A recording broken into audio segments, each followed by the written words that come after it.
네, 여러분, 안녕하십니까. 어제 광주 금남로, 금남로 이제 뭐 1가, 2가, 3가 이렇게 있는데 3가 쪽이 아주 대단한 하루였다 이렇게 볼 수 있습니다. 윤석열 대통령 탄핵에 반대하는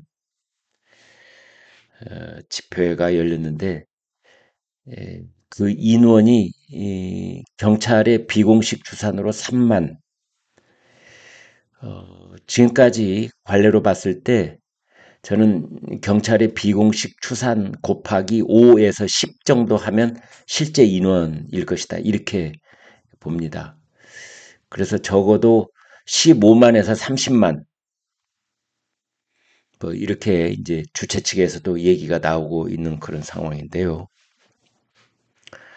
아무튼, 어, 바로 옆에서 이제 윤석열 대통령의 즉각 퇴진을 요구하는 집회가 또 바로 열렸는데 양쪽에 마이크 소리가 섞여가지고 막 왱왱거리고 잘 안 들리는 경우도 있고 그랬습니다만 확실히 차이가 나고 대비가 되는 그런 윤석열 대통령 탄핵 반대 집회였다.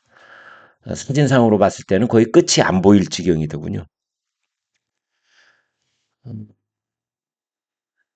조선일보는 무려 기자들을 6명을 투입을 해서 그 윤 대통령 탄핵 반대 집회, 그것도 광주에서 벌어진, 그러니까 그 경찰 비공식 추산은 기준으로만 얘기를 했을 때 광주에서 3만이라고 한다면 뭐 서울이나 대구, 부산에서 열리는 30만 집회, 경찰 추산 기준으로 30만 집회, 그 이상의 의미가 있다.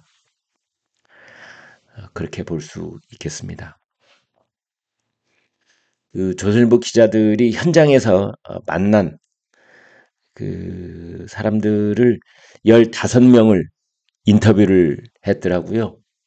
그런데 한결같이 놀랍게도 전국에서 온, 그러니까 광주나 전라남도에서 온 분들도 계셨지만 서울, 인천, 경기, 대전, 부산,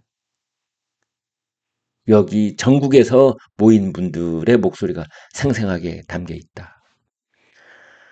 그리고 또 하나는 2030, 2030, 그 젊은 여성, 남성들의 목소리가 또 담겨 있었다.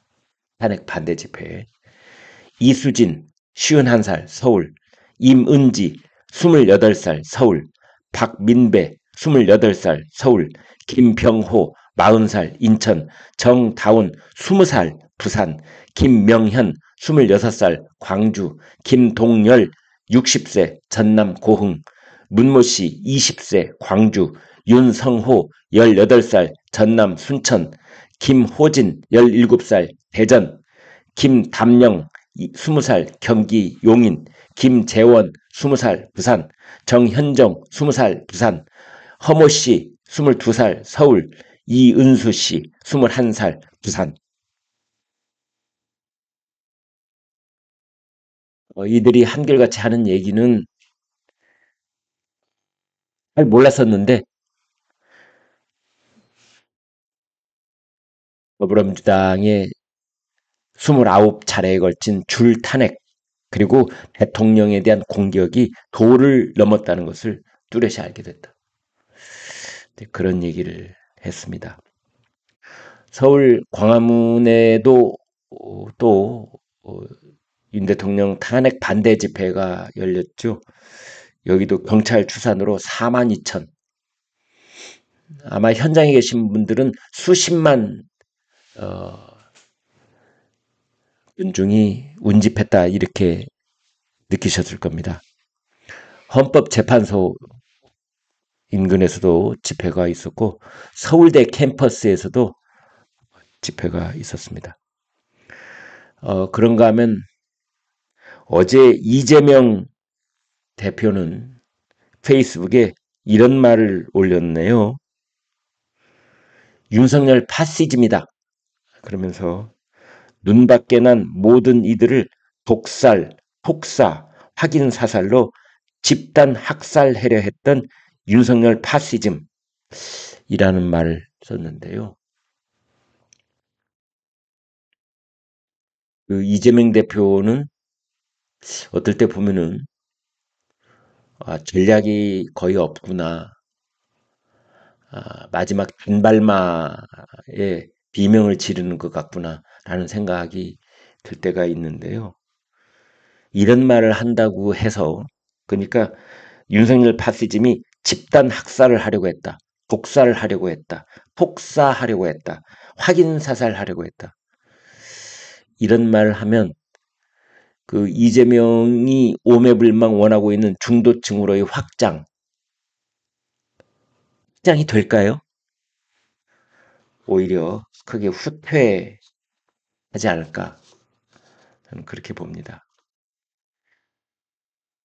그 광주에서도 그렇고 서울에서도 그렇고 이제 윤 대통령 즉각 퇴진을 요구하는 그러한 그 집회도 또 열렸습니다. 뭐 규모는 비교가 할 정도로 여기에 탄핵 반대에 미치지 못했지만 아무튼 열렸는데 이런 생각이 들었습니다. 즉각 퇴진하라고?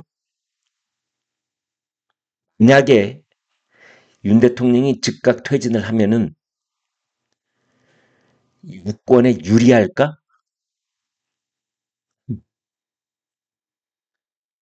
그런 생각이 불현듯 들었는데요. 그 말을 제가 좀 이어가 보도록 하겠습니다. 어, 엊그제 보면 뭐 양상훈 주필이 칼럼을 썼는데 칼럼 내용 이겁니다. 탄핵 때 기각 두 가지 선택지밖에 없느냐. 지금 탄핵 반대 여론이 엄청 높아졌다. 이재명 대표에 대한 광범위한 반감 때문이기도 하고 정치에 새롭게 눈을 뜬 2030 청년 세대가 민주당의 독재적 폭주 행태를 이번 기회를 통해 실감했기 때문이다. 즉 그런 원인 분석도 가능한데 그러나 헌법재판소에서 탄핵이 인용이 되든 기각이 되든 우리나라 유권자를 두 쪽으로 갈라놓은 양쪽의 거대 군중이 충돌하는 사태를 우려하지 않을 수 없다. 그러면서 미국 얘기를 잠깐 했습니다. 미국에서도 네 번의 대통령 탄핵 시도가 있었지만 실제로 탄핵으로 이어진 일은 없었다. 세 번은 상원에서 부결이 됐고 우리나라는 헌법재판소가 있는데요. 미국은 헌법재판소 대신에 상원에서 대통령 탄핵 여부를 최종 결정을 합니다. 아무튼 미국에서 그 네 번의 대통령 탄핵 시도가 있었는데 세 번은 상원에서 부결이 됐고 닉슨은 의회 표결 전에 사임을 했습니다. 미국은 대통령 탄핵 논란을 모두 정치적으로 수습한 것이다. 수습한 뒤에 대통령이든 탄핵파든 누구도 감옥에 가거나 보복당한 사람이 없었다. 닉슨은 그야말로 온갖 불법을 다 저지른 사람이었지만 하야 뒤에 정치적으로 수면받았다. 야당은 이를 시비 걸지 않았고 대규모 군중 시위도 없었다. 이제 그러면서 우리 이야기로 다시 돌아오는데요. 헌법은 최고위 정치 문서라고 한다. 헌법재판도 정치적 성격을 띨 수밖에 없다. 그런데 대통령 탄핵과 같은 거대한 정치 문제를 재판관 8명이 떠안았는데 유권자 기준으로 탄핵 찬반 양쪽에 각각 2천만 명 안팎의 국민이 운집을 했는데 8명이 그 무게를 지는 것이 온당한지 의문이다. 우리나라 유권자가요 4,400만 명쯤 됩니다. 완전히 두 쪽으로 지금 나눠져 있어서 2200만 명 대 2200만 명. 양쪽으로 국민이 군중이 되어서 운집하고 있던 그런 형국이다. 그러면서 결론 부분, 윤 대통령이 먼저 책임을 깨끗이 인정하는 것이 어떻겠느냐 이런 제안을 했습니다. 책임을 깨끗하게 인정? 그 다음 구체적인 얘기는 안 했는데 저는 이렇게 이해를 했습니다. 자진 사퇴, 퇴임, 자진 퇴임. 대통령이 자진 퇴임하는 걸 하야한다고 이렇게 표현을 하는데요. 어, 그 이야기를 넌지시 시사한 것이 아니냐. 이제 그런 이야기도 나오고 있습니다. 그런데 어제 아침에 강천석 부문이 이런 말을 또 했습니다. 결론을 하자. 그래서 탄핵 인용이냐 기각이냐 이 국민의 정면 충돌의 위험을 낮추자. 그런 말을 했는데요. 몇 부분 인용을 해보겠습니다. 트럼프의 관세 부과 연타를 맡고 있는 한국이 마치 이 가드를 내려버린 권투선수 같다. 휴전선은 지구상에서 가장 대규모 병력과 화력이 대치한 지역이다.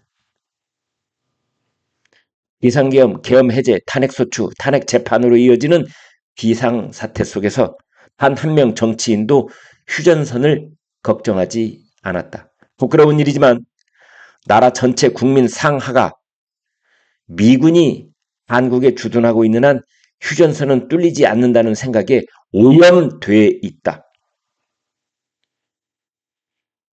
현 사태의 책임자는 대통령과 야당 대표다. 대통령은 부인을 단속하지 못해 뚝에 구명을 내 국회 다수당이 될 기회를 스스로 차버려 비상계엄을 선포해야 할 지경에 몰렸고 야당 대표는 대형 의혹과 잡스러운 범죄에 대한 수사와 재판의 그물을 찢고 형이 확정되기 전에 대통령 선거를 찌르려고 170명 의원을 졸병처럼 부리면서 정부를 마비시켰다. 지난번 대통령 선거에서 윤석열 후보는 1639만 표, 이재명 대표는 1614만 표를 얻었다. 헌법재판소는 양쪽으로 갈라진 이 거대 국민 집단 틈바구니에 끼어 있다. 국민이 군중으로 바뀌는 건 한순간이다. 헌법재판소는 과거 탄핵 사건을 전원일치로 의견을 모으는 과정을 통해 심판의 정당성을 확보하려 했다. 이번에는 그것도 어려울 듯 싶다. 탄핵과 기각이 맞서 일으키는 파괴적 정면 충돌을 줄이려면 여야가 헌법 개정에 발벗고 나서야 한다. 그래서 이제 헌법 개정을 논의를 본격화하게 되면은 가령 윤 대통령의 자녀 임기만 채우는 으로 한 2년 반 2년만 임기를 채우는 그 과도적 대통령직을 받겠다고 자처하는 이제 그런 사람이 나와야 될 것이고 그 과정 속에서 개헌을 하고 그리고 뭐 2027년 또는 2028년 그 국회의원 선거가 치러질 때 그때 함께 정식으로 차기 대통령 선거를 치르는 그래서 소선구제를 국회의원의 경우에 소선구제를 손보고 비례대표제 지금 너무나 왜곡되고 기형적으로 변질되어 버리는 이 비례대표제를 폐지하는 뭐 그런 이야기 또는 국회의원의 특권을 내려놓는 뭐 이런 개헌 대통령에 대해서는 권한을 분산시키고 뭐 4년 중임제 등등 뭐 여러 가지 지금 그 얘기가 거론되고 있는 개헌의 여러 갈래에 대해서 얘기를 하는데 중요한 것은 아무튼 1600여만 표로 갈라져 있었던 윤석열 후보와 이재명 후보에 대한 그 국민적 충돌, 그것이 대규모 군중 시위 집회 폭력 사태 이런 것이 일어나기 전에 뭔가 대통령의 중대 결심 이런 것들이 또는 개헌 뭐 이런 얘기가 좀 있어야 되는 것 아니냐라는 제언이었습니다. 그런데 동아일보가 동아닷컴에다가 이런 이야기를 꺼냈습니다. 중대 결심을 두고 윤 대통령의 하야설이 등장을 했다. 그러나 윤 대통령 측에서는 전혀 고려하지 않는다라는 말로 일축을 했다라는 겁니다.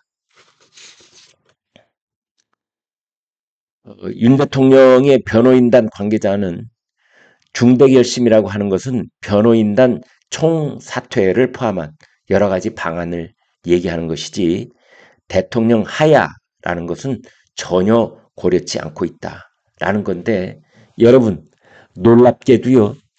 제가 아까 전에 그 대통령의 즉각 퇴진을 요구하는 탄핵 촉구 집회가 있었다고 그러잖아요. 대통령이 즉각 퇴진하라. 이제 이런 집회가 지금 열리고 있다는 건데 숫자성으로는 뭐 비교도 안 되는 작은 규모이지만 그런데 놀랍게도 민주당 지도부에서는 하야하지 마라. 즉각 퇴진하지 마라. 이런 이야기를 하고 있어요. 김민석 수석 최고위원. 윤 대통령 측의 중대 결심이 무엇인가? 하야라도 한다는 건가? 하야 꼼수는 꿈도 꾸지 마라. 전현희 최고위원 뭐라고 했느냐? 내란 속에 윤석열이 잦은 사퇴라는 꼼수를 선택하더라도 탄핵 심판은 계속되어야 한다. 권한이 정지된 대통령에게는 사퇴할 권한이 없다. 이 뒷부분은 틀렸습니다. 대통령은 사표를 내야 될 사람이 없습니다. 대통령은 그 스스로가 사퇴를 하면 그걸로 끝. 대통령은 누구한테 결제 맞고 사표가 수리되고 그런 사람이 아니에요. 대통령은 내가 물러나겠다라고 선언하는 순간 물러나 버리는 겁니다.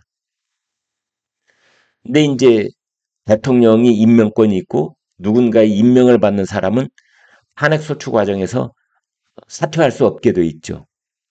고위 공직자의 경우에 대통령으로부터 임명장을 받는다든지 또는 뭐 자기 상급자한테서 임명장을 받은 사람은 그게 안 되지만 대통령은 그렇지 않습니다. 전현희 씨가 잘못 알은 겁니다. 그런데 여당 쪽 분위기를 보면 말이죠. 대통령의 하야라는 것이 지금 대통령 측 또는 대통령 본인 꿈도 꾸지 마라. 전혀 그렇지 않다.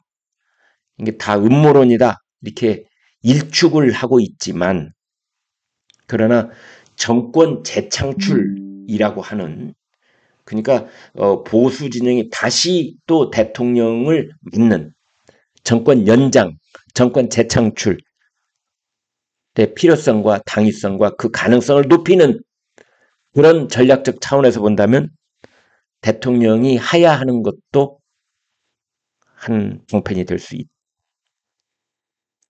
파면을 하든 탄핵을 기각을 하든 국가적 분열 혼란이 커질 가능성이 높은 만큼 헌법재판소에서 윤석열 대통령 탄핵 소추에 대해서 선고를 하기 이전에 윤 대통령이 하야를 선언하는 식으로 분열을 막고 정치적 해법을 찾아야 한다. 윤 대통령 탄핵이 기각이 되더라도 이전과 같은 국정 리더십을 회복하는 것은 어려운 만큼 하야를 통해서 보수 진영의 대선 주자들에게 길을 열어줘야 한다. 그렇게 해서 조기 대선이 치러진다면 보수 진영 후보가 보다 유리한 고지를 차지할 수가 있다. 대통령이 하야할 때 더욱더 커지는 공정 여론이 있을 것이고 반 이재명 정서도 더 커질 것이다. 그래서 이제 여권에서는 대통령이 하야를 선언하면 윤 대통령에 대한 동정 여론은 물론이고 탄핵 공대에 대한 여론도 높아질 것이다. 뭐 이런 이야기도 나오고 있습니다. 뭐 실현 가능성은 높지 않습니다만 현재로서는 그런 얘기가 일각에서 나오고 있다는 말씀까지 드리겠습니다. 여러분 고맙습니다.